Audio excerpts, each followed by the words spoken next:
21শে মে 2024 মুক্তাগাছা উপজেলা পরিষদ নির্বাচনে মহিলা ভাইস চেয়ারম্যান প্রার্থী ইসরাত জাহান তনুর জীবনী সম্পর্কে থাকছে আমাদের আজকের এই ভিডিওতে।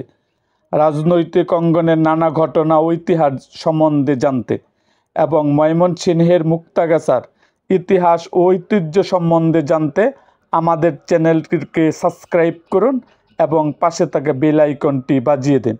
ইসরাত জাহান তনু ৩ নং তারাটি ইউনিয়নের খামারবাজার এলাকায় কলাকান্দা গ্রামে মৃত পল্লী চিকিৎসক ডাক্তার ALM গুলাম আরহামের বড় মেয়ে।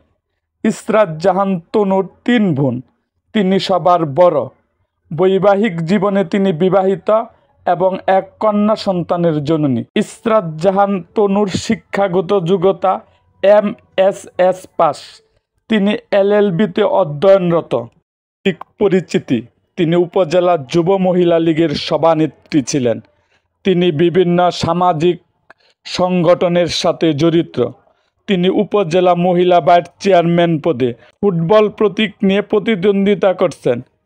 এরকম আরও ভিডিও পেতে আমাদের চ্যানেলটিকে সাবস্ক্রাইব করুন।